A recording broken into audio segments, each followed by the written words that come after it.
I never imagined that my 3 mischievous daughters would become matchmakers at the age of 8. But there I was, standing in front of my bathroom mirror on a Saturday evening, wondering how I'd let them talk me into this. My name is David Mitchell, and I've been raising my triplet daughters, Emma, Lily, and Sophie, on my own for the past 3 years. Their mother, Rebecca, passed away from cancer when the girls were just 5 years old. Those early days were the hardest of my life.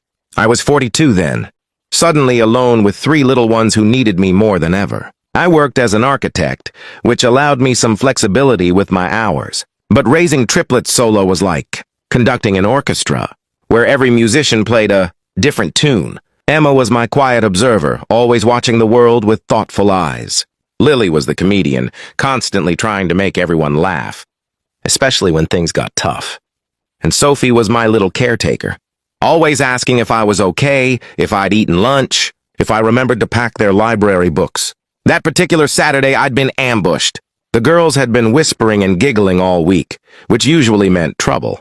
When they finally sat me down at the kitchen table after breakfast, 3 pairs of blue eyes staring at me with barely contained excitement, I knew something was coming. "Dad," Emma started, her voice serious, "we've made a decision. You need to go on a date," Lily blurted out, unable to contain herself. Sophie nodded vigorously. "With Miss Caroline.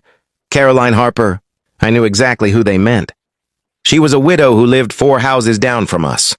I'd see her sometimes in the morning, walking her golden retriever while I was loading the girls into the car for school. We'd wave, exchange pleasantries about the weather, nothing more. She was maybe a year or 2 younger than me, with shoulder-length blonde hair and a kind smile that never quite reached her eyes. I recognized that look. I'd seen it in my own mirror often enough. "Girls," I'd said gently, "you can't just set people up on dates. Miss Caroline probably isn't interested in—" "She already said yes," Lily interrupted triumphantly. My stomach dropped. "What do you mean she already said yes?" Apparently, my daughters had taken it upon themselves to approach Caroline at the park the previous afternoon. They'd told her that I needed to practice being around grown-ups again, and asked if she'd have dinner with me as a joke date. Their words, not mine. According to them, Caroline had laughed, really laughed, for the first time they could remember, and agreed. I was mortified. I called Caroline immediately to apologize, to tell her she was under no obligation whatsoever. But when she answered, her voice was warm and slightly amused. "David, it's fine, really. Your daughters are adorable, and honestly, I could use an evening out myself. No pressure. Just 2 tired parents having a meal. What do you say?" "What could I say?" My daughters were watching me with such hope in their eyes, and something in Caroline's voice, a loneliness that echoed my own, made me agree. Now here I was, running my hand through my graying hair, wondering if the navy blue shirt was too formal or not formal enough. At 45, I felt out of practice at this. Dating seemed like something from another lifetime, from when I was a different person entirely. The girls burst into the bathroom, nearly knocking each other over. "You look handsome, Dad," Sophie declared. "Very handsome," Emma agreed quietly. Lily handed me a small bouquet of flowers they'd picked from our garden, a slightly wilted collection of roses and daisies held together, with a rubber band and what appeared to be half a roll of Scotch tape. "For Miss Caroline," she said solemnly. "Ladies like flowers." My heart swelled. These 3 little souls had been through so much, and yet here they were, trying to take care of me. I knelt down, pulling them into a group hug. "Thank you, girls. These are perfect." Mrs. Chen from next door was coming to watch them for the evening. As I headed out the door, they lined up on the porch, waving like I was going off to war instead of to dinner at the Italian restaurant downtown. Caroline was waiting outside her house when I pulled up. She wore a simple navy dress that seemed to catch the golden light of the setting sun, her blonde hair falling in soft waves around her shoulders. When she smiled at me, I noticed it still had that touch of sadness.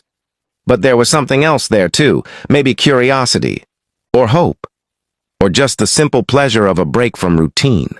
"For you," I said, handing her the bouquet as she got into the car. "Courtesy of my florists." She looked at the flowers, at the excessive tape and the rubber band, and her smile grew wider. "They're wonderful. Tell them I'll treasure these." The drive to the restaurant was easier than I'd expected.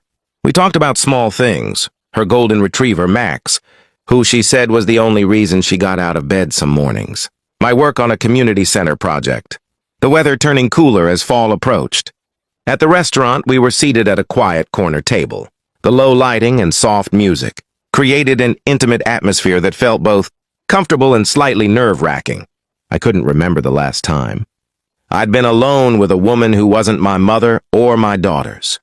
"So," Caroline said after we'd ordered, her green eyes meeting mine with gentle humor. "A joke date. I have to admit, that's a first for me." I felt my face warm. "I'm so sorry about that. I don't know what they were thinking."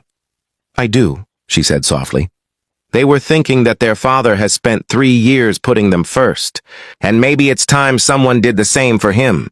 The unexpected insight caught me off guard.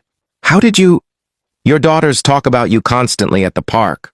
How you make them pancakes every Sunday. How you learn to braid hair from YouTube videos. How you read to them every night. Different voices for different characters." She paused, taking a sip of water. "They adore you, David, but they also worry about you." I found myself blinking back unexpected emotion. "They shouldn't have to worry about me. That's not their job." "No," Caroline agreed. "But love doesn't follow job descriptions. I should know. My daughter Rachel is 16 now. For the past 2 years since my husband James passed, she's been watching me the same way your girls watch you, trying to take care of me when I should be taking care of her." "I'm sorry," I said. "About your husband." She nodded, her fingers tracing patterns on the tablecloth. "Heart attack.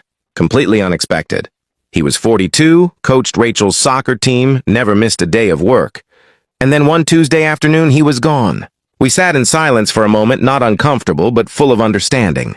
Two people who'd had their lives turned upside down, learning to navigate a world that suddenly made less sense. "The worst part," Caroline continued, her voice barely above a whisper, "is feeling like—" "You're betraying them by moving forward, by laughing at something funny, by enjoying a sunset, by sitting at dinner with someone new." "Yes," I breathed out. "Exactly that."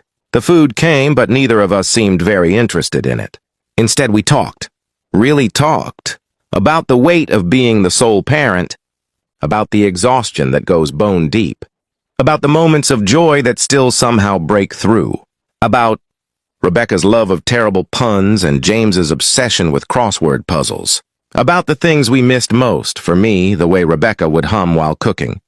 For Caroline, the way James would dance with her in the kitchen when he thought no one was watching. "Rachel saw him do that once," Caroline said, smiling at the memory.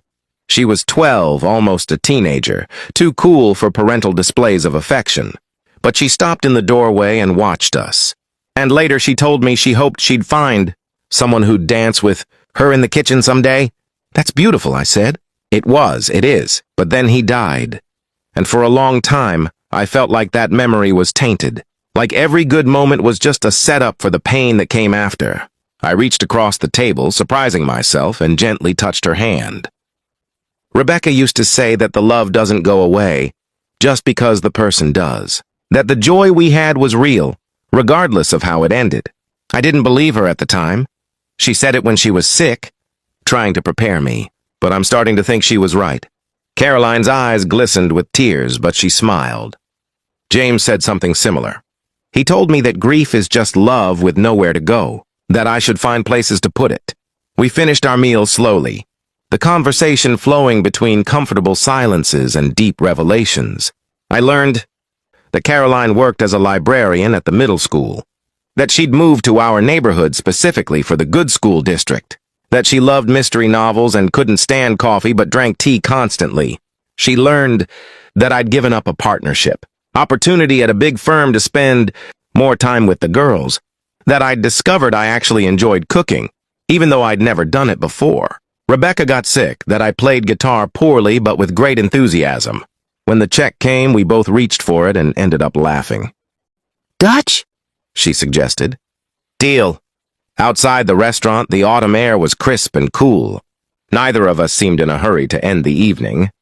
"Would you like to walk for a bit?" I asked. She nodded, and we strolled down the main street of our small town, past the closed shops and under the old-fashioned street lamps. Our footsteps fell into an easy rhythm. "Can I tell you something?" Caroline asked after a while. "Something I haven't admitted to anyone?" "Of course. When your daughters approached me at the park, I almost said no. Not because I wasn't interested, but because I was terrified. Terrified that having dinner with you would mean I was giving up on James, that I was replacing him." "And now?" I asked gently. She stopped walking and turned to face me. "Now I realize that's not how it works. James will always be Rachel's father. He'll always be the man I married, the person who shaped my life. But life keeps going. David, and maybe, just maybe, there's room for new connections without erasing the old ones." I felt something shift in my chest. Like a door I'd kept locked for 3 years was finally opening just a crack. "The girls have been asking me when I'm going to be happy again," I admitted. "I keep telling them I am happy. But the truth is, I've been going through the motions, working, parenting, existing, not really living." "Me too," Caroline whispered. We stood there under the streetlight, two middle-aged people who'd been through the fire and somehow come out the other side, not unscathed but still standing. "I'd like to see you again," I said. "If you'd want that. Not a joke date this time, a real one." Her smile, when it came, finally reached her eyes. "I'd like that very much." I drove her home, and when we reached her house, she paused before getting out of the car. "Thank you, David, for tonight. For understanding. For not making this weird. Thank you for giving 3 meddling 8-year-olds the benefit of the doubt." She laughed, a real laugh that sounded like music. "They're good kids. You've done an amazing job with them. You too, with Rachel. That can't be easy, navigating teenage years while grieving. We manage." She opened the door, then looked back. "Next Saturday? Maybe we could do something with the kids? I think Rachel and your girls would get along." The invitation surprised me, but it felt right. "That sounds perfect." When I got home, the girls were supposed to be asleep, but I found all 3 of them, huddled at the top of the stairs in their matching pajamas, barely containing their excitement. "How was it?" Lily asked loudly. "Shh," Sophie shushed her. "You'll wake Mrs. Chen." Emma just looked at me with knowing eyes, waiting. I sat down on the stairs with them, and they immediately curled into me like puppies. "It was nice," I said simply. "Thank you for setting it up." "Are you going to marry her?" Lily asked, always the one to skip ahead. "Lily," Emma and Sophie said in unison. I laughed, pulling them closer.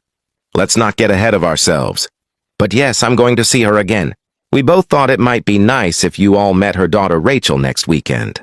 Would you like that?" The squeals of excitement were answer enough. Later, after I'd gotten them back into bed and kissed each forehead, Sophie grabbed my hand. "Dad," she said quietly, "is it okay that we want you to be happy?" Even though Mom isn't here, my heart broke and healed at the same time. I sat down on the edge of her bed. "Yes, sweetheart, it's more than okay. Mom would want that too. She loved us all so much, and part of that love was wanting us to keep living. Keep finding joy even after she was